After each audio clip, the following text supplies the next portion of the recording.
explaining a few principles about leave no trace this morning. I'm in Rocky Mountain National Park at East Meadow camping site. We're next to a beautiful, gorgeous stream here running by our campsite. So one principle of leave no trace is that you always dispose of any wastewater, so including like cooking, leftover things when you're cooking or when you're washing, you're left after eating and using pots and pans and doing any washing. We're going to do it 200 feet away from any water source, and that also includes any personal hygiene needs. So using the bathroom, we want to be 200 feet away from any water source. We also using soaping, washing, brushing your teeth, washing your face, and the reason for that is because we don't want to contaminate any stream water with any of our fecal matter. So think about it, you don't want to be filtering water out of a stream that has E. coli and fecal matter in it, right? So we want to really be respectful of how we treat stream water. And also, even when you use a biodegradable soap, even those soaps getting residual matter into the water here can have adverse consequences for the life in all the aquatic life in the stream. So we're always moving away from the water to do any sort of washing, bathroom, hygiene, soap, anything. We're going to move that way from the water. I believe I'm paraphrasing Wendell Berry when I say you want to act upstream the way you'd want to be treated downstream. So that's part of this leave no trace principle too.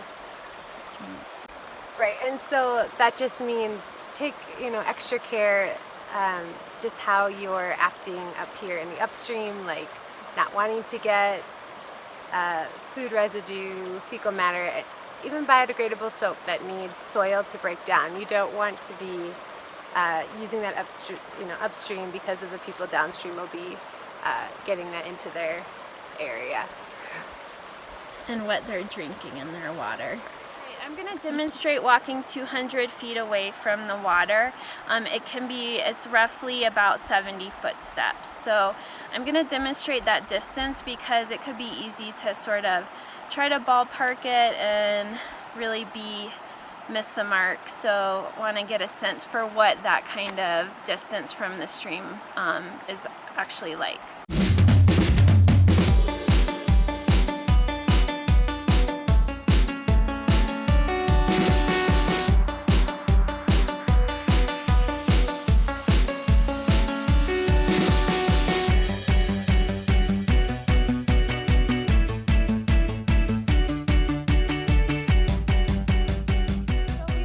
About 200 feet away from the water. So this is the distance I want to do going to the bathroom, washing dishes. Because we're in an area where there could be bear activity, we went really above and beyond. So we dug a hole and got rid of all our wash water from our dishes with any odor of food and anything. We dug it and buried it because we don't want any scents, any odors to be drawing animals towards our campsite. So we are actually a good probably at least 150 feet away from our campsite.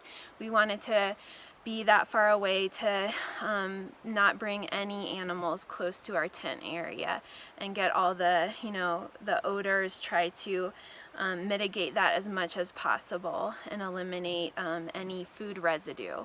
So we came here, dug a hole, buried our wastewater from washing dishes, and then we also did our hygiene needs over here in this area.